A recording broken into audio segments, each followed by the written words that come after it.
changes was the appointment of a new Minister of Education. This shift perhaps brings fresh hopes for many, including university leaders. And now, speaking on this special interview with us, we have both from the public universities and the private universities. We have Mr. Didi Sukyadi, the Vice Rector of UPI, and Dwi Budidarma, the lecturer at Universitas Pacific Morotai. Welcome and hello. How are you today? Hello, good. Hi, I'm doing great. Thank you, Pastor. Thank you. Okay, so Mr. Didi and Mr. Yes. Dwi, I would like to ask you, what do you think about this new shuffle from the president, and what is the impact to the learning institution, both private and public universities? Okay, who first will answer? Yes, sir. You can go first. Didi, maybe you can start first. Okay, thank you. So I think the new minister will give us new hope because the new Minister of Higher Education, Science and Technology has a science background. He is an outstanding researcher in nanotechnology, sensor application, and energy. He won Habibi Awards in 2024 with both master's and doctoral degree from Tokyo University. He is still young, 43 years old, but very productive in research with 343 journal article publication in Scopus, with 6,043 citation and H index 40. This is very high and very productive. Also, he is top one researcher in nanoscience and nanotechnology in Indonesia, according to AD Scientific Index, Stanford University in 2023. With that background, I believe that higher education direction under his leadership will focus more on research productivity and the downstreaming of the research innovation products. Research is not just for research or knowledge or a report on papers, but the most important thing is how the research and its product can be mass-produced and used by the community to increase the prosperity of our community. However, I believe that with his team, excellence in teaching and community engagement will also be sought as his aides like Vice Minister, Secretary General, Director Generals, and many important officials, all high achievers in academia. This combination will enhance the realization of Asta Cita programs of our president. Asta Cita program like self-sufficient in food, energy, creative economy, green and blue economy, entrepreneurship, creative economy, science, technology, human resources, and health will not be achieved without being supported by a strong research and also knowledge production from one of them is from the academia. And because we hope that the expectation of our president is quite high in economic growth, we expect that 7.7% economic growth in 2028, while 8% in 2029. I think that's from my side. Okay, Mr. Dwi, what is your opinion about the new changes of the new Ministry of Education in Indonesia? Yeah, thank you so much for the question. I think it is really refreshing. And we need to also notice that reshuffle in a cabinet document is nothing new. So it is totally okay. And we totally welcome the new minister, Bapak Professor Brian. And as we know, also referring to what Didi already explained before, Professor Brian has a really outstanding and magnificent academic backgrounds, and most of all, he is a man of science, and especially engineering. So when we talk about our minister right now, because we already divide two ministers, right? Like Ministry of Education Ministry of Higher Education, and specifically science and technology. So I think with his background in engineering, with a lot of experiences and academic records, I totally believe that he can actually lead our higher education to a better perspective and better in so many ways. Yeah.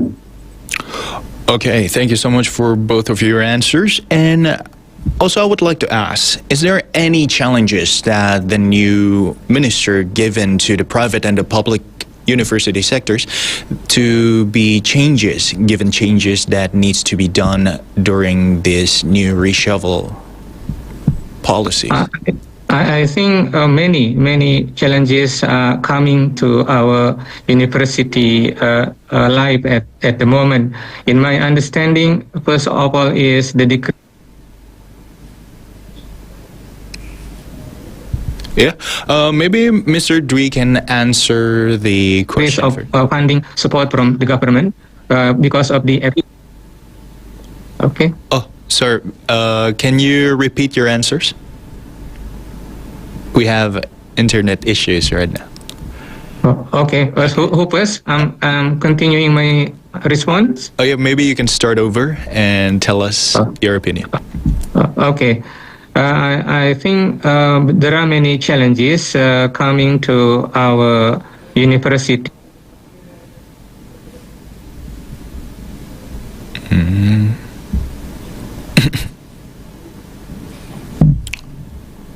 Okay, maybe Mr. Dwi can answer first because there's internet issues right now with Mr. Didi.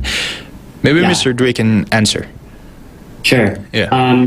Because we already know that he has just been inaugurated like the day before, yesterday or a couple of days before, so it's really new. And I think we haven't really heard anything like a lot or in details from our new minister, Professor Brian. But as we have a little bit already get from his like short statement, he actually said that he will work with all universities in Indonesia, either is it public university or private universities, which is good, which is what we coming from perspective of private university really looking forward to. And however, we also need to acknowledge that coming from academic background, he has a lot to adjust. He has a lot of things to learn and catch up because working in academic sectors and working in government sectors having their own specific challenges and require specific efforts, but we're really looking forward to what our new minister are going to actually deliver in his upcoming policies. Okay, thank you so much, Mr. Dwi and Pak Didi. Maybe you can answer. Can you hear my voice now? Yeah, it is clear right now. Okay, so I think the challenges of public universities at the moment can be about the decrease of funding support from the government. We know we have what we call efficiency issue by the government led by our president, and it will affect the university budgeting, whether it is state or private universities. And the second one, because of the national budget construction, we will also see that in the very near future, parents of our students will also be having difficulties in paying for their children's tuition. We haven't recovered from COVID-19 pandemic influence, but now we are having a severe problem in also funding, not only from the government, but also from the people of our community. And we have also the decline of the community to pay for higher education expenses of their children, as I have mentioned before. And at the same time, the students have also stronger expectation about the services that the university should serve, whether in terms of quality or in terms of teaching, research, and also services. So they need to have lower tuitions, but more in services. So it will provide a special challenge for university managers at the moment. Okay, so you just mentioned about budgeting and efficiency, right? So Yeah. I would like to ask you, both in public and private universities, does it affect the lecturers that works there? And maybe like because of the efficiency budget cutting, does the lecturers have enough funds to be given and can provide for the next thing that will happen? Yeah. Me first. Yeah. Yeah, I think our funding structure comes from three sources. The first one is from the government, and the second one is from tuition of the students, and the third one is from university income generating, whether from businesses in our university, from research, or from collaboration with companies or with local government. Our university funding comes from the government is around 35%. But the government has mentioned that some crucial or essential budgeting expenditure will be saved, will not be cut by the government. So what will be influenced is, for example, because our university get around 77 to 100 billion per year to cover university expenses, such as for paying the salary of faculty staff, which is recruited by our university, such as the salary, functional benefit, and also lecturers and also professional professors benefit. We have to find the money or the money to recover the loophole from the money that we usually get from the students from the tuition.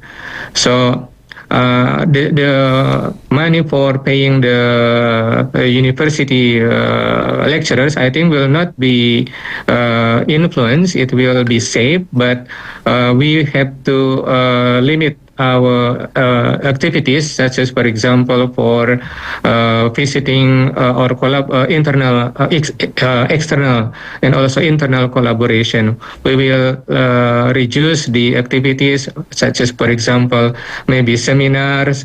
We will use online seminar more, for example, and we will visit our colleagues in other countries through Zoom meeting rather than coming physically, for example. Maybe such kind of activities that we have to anticipate. Okay, Mr. Dwi, can you give us your opinion? Okay, talking about this, coming from the point of view of private university, once again, we need to actually talk with context, because private universities are really unique in a way that some private universities are actually big and quite already independent, and others are not so much. And I'm coming from a small private university located in the frontier, outermost, least developed region, which is in Indonesia, we call it Daerah 3T. So my university is probably not that kind of like having comfortable in terms of like funding and stuff.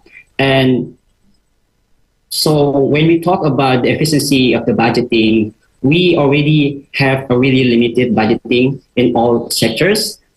And then we as a lecturers in private university are actually looking forward to research fundings that coming every year. And that's one of many ways we can actually work on our, improve our academic and records and academic research and all that stuff. But luckily, my university is actually founded by a foundation, education foundation. But other than that, our local government, Pemerintah Daerah, is also part of our university. But again, when we talk about efficiency, if the efficiency is actually going on the higher level, it will be impacting on the lower level in terms of like local government. So I think it might have some adequate influence and effects, requires suitable adjustments from here to there and everywhere. I think that's what I can say. Okay, Pak Didi and Pak Dwi, thank you for your answers, and we'll be right back after this music, continuing about the discussion about the new ministry and new hopes after this music. Thank you. Thank you.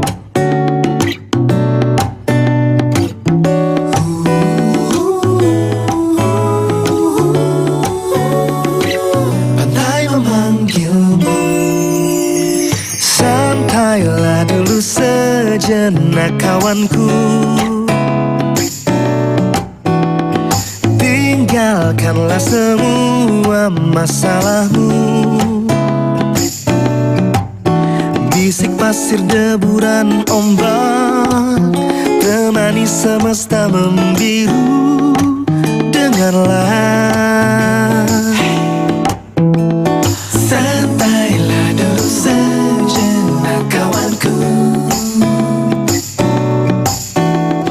Tinggalkanlah semua masalahmu. Bisik pasir deburan ombak, temani semesta membiru. Dengarlah, pantai memanggilmu. Apa yang kau cari ada di luar sana. Oh, ke pantai berlari kita bersama-sama. Ayo ikut denganku, menari di bawah langit biru. Kau dan aku, kita bercanda ria. Santailah dulu sejenak kawanku. Tinggalkanlah semua masalahmu. Bisik pasir deburan ombak, temani semesta membiru.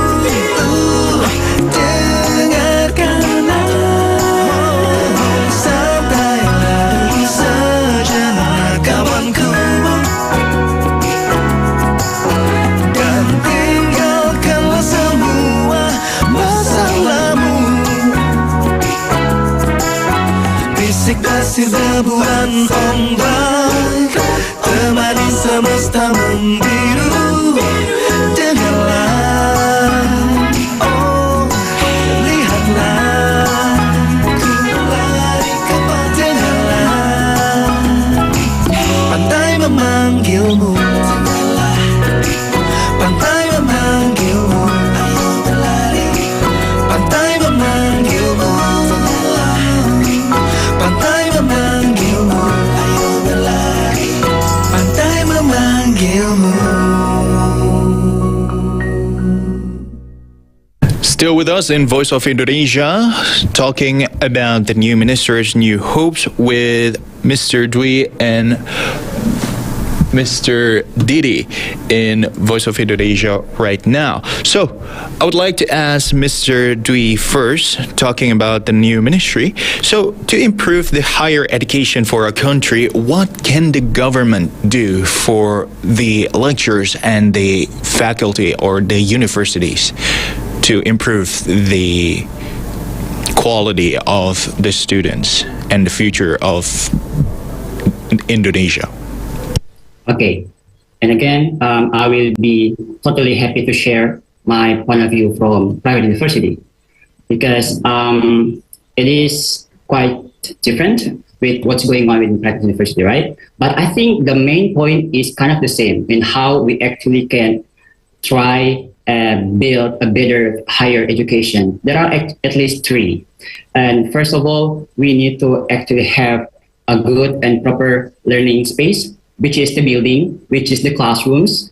And most of the university, like big university, might already not have problem with that. But with small universities, we don't want to say like we have really a bad situation, but we are currently having a lot of lack facilities in all the stuff, including the buildings. And then other than that, we also need to take into account the resources, such as like the library for further and additional resources for books, and then like the laboratory, because I'm coming from a faculty of teacher training education, especially in English education study program. Something like that needs like a laboratory, like language laboratory, like a proper speaker, audio, and then a proper computer, which is not every private university actually can afford that, I believe. And also, other than that, we also need to have a good additional training for the lecturers, I suppose, because I think it is already kind of like knowledge for everyone that lecturers coming from public university and such universities are quite different in terms of how they can access such trainings to develop their academic career, to develop their professionalism. And those activities are actually needs to be spread equally both to public university and private university as well. I think that's at least what I can say right now. Okay, and Didi, what is your opinion on that? Okay, thank you. In addition to funding challenge, we have also a challenge in terms of rapid development of technology, such as the use of AI, and also the rise of the students with mental health problems. So increasing the quality of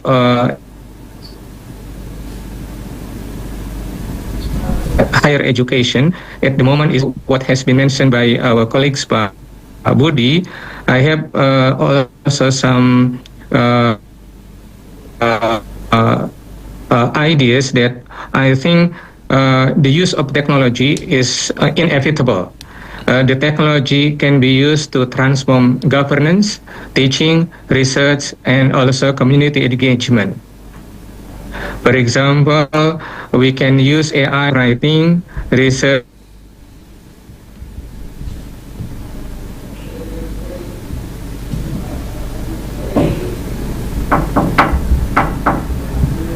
Okay, Pak Didi, are you still here?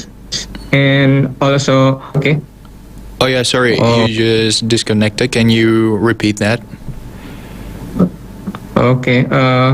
I think we can use technology to increase the quality of higher education. We can use AI to transform governance of our university, to increase the teaching and learning process. We have what we call personalized teaching and learning that can be adopted by our students. And also we can use AI, for example, for helping our students in academic writing or in doing research. And we can also use massive open online courses to cater prospective students in remote areas or those who want to improve their skills or qualification but are not possible to leave their office. And the last one, equity can also be achieved by using MOOC or digital modules to organize pre-university program for our higher education students, because we have to increase our community, our people who can get higher education, because we are not still 33.7% having university education. We want to increase it to 60% in around 2030, according to the government plan, I think. So we can do that with the help of technology. Okay, so final question for both Mr. Didi and Mr. Dwi. There is two questions. So first, what can everyone do to support the universities apart from the government, and of course, what are the expectation from both the public and the private university for the next generation of education of Indonesia? Maybe Dwi can start first and then followed by Didi. Okay. When we talk about education and our hopes and expectation to a better higher education, I think it is clear that what we need to do is a really equal opportunities and more collaborations opportunities. Like speaking of the truth in Indonesia, we have a lot of universities, right? But most of them are actually private universities that may or may not having equal access to some training, to some funding, to some other projects, even for the lecturers or the students. So we really do hope that the new minister can bring new policies that can actually be more inclusive in terms of inviting private universities to the discussion as well. So like there are discussions out there in the public when we talk about education, but whenever I want to like also be included in the discussion, but I just cannot because somehow the discussion only centering around private universities most of the time. So I would love to see betterment and more inclusive policies in terms of how the government will actually also considering and include private universities into considerations whenever they do another new policy in terms of higher education in Indonesia. Okay, Didi, can you give us your opinion? I believe that education is an investment for the future of our young generation. So because it is a kind of investment, it is not the responsibility of the government. It is also the responsibility of the people or the parents of the children. So because of that, we do not need to rely all responsibilities on the government, but the parents also should struggle to make their the education of their children a success in the future.